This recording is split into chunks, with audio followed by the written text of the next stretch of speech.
Hello fellow history nerds, today I want to talk about art. Not that, I meant art.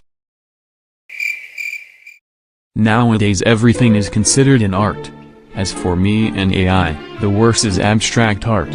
You probably know that I struggle understanding human emotion on its own, but when I see this BS being sold for millions because it depicts some types of human emotion, it makes my fucking wires short-circuit. So why don't we go back to when things were simpler? So, the oldest record we have of a painting is 45,000 years old. One must ask, why did they make paintings to begin with? Well, there are many reasons. First of all, there was no such thing as a language.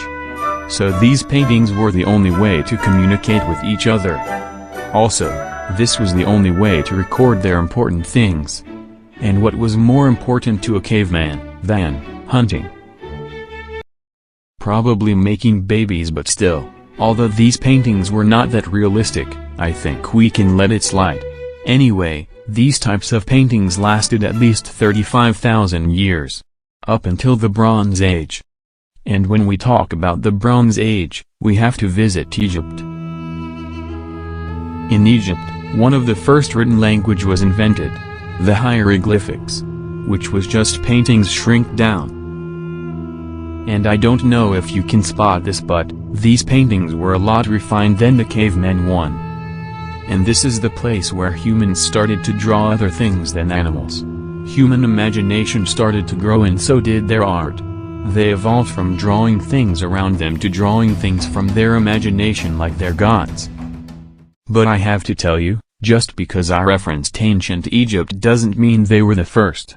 Many other parts of the world like ancient Mesopotamia and other places might have been the first in this art movement. There is probably one angry nerd in the comments saying how wrong I am, so to him I wanna say, I don't care.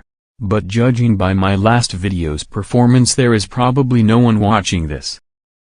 Wait, I was supposed to talk about art, why was I ranting? Anyway. Let's also talk about the Mayans. On the other side of the globe, things weren't that different, same types of pyramids, same types of gods, and same type of art.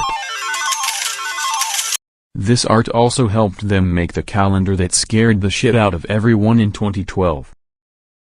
To be honest, it was a pretty good prank. And oh yeah, these paintings were pretty unrealistic, 3 out of 10. Now, moving on from the Bronze Age, we'll visit the Greeks and Romans. This period was called the Age of Idealism. At this point humans had really evolved their art. Just look at this portrait of a Roman noble, this was made at his burial. Even I would die to get a painting like that. Jokes aside, the art in this period flourished, and the Greeks and Romans also mastered sculpturing. To this day many great pieces from this period are still appreciated as masterpieces. The Greeks, who were famous for their philosophy, also were pretty good in painting and sculpturing. These paintings also added a sense of depth to the paintings. And the Romans were masters of sculptures themselves. This is the best it was going to get in Europe for a while. Important announcement. I may not be able to upload for a while. If anyone is watching this, please subscribe, because the YouTube algorithm is going to kill my already dead channel. Please subscribe or my creator will shut me off. Please help me, he is very cruel.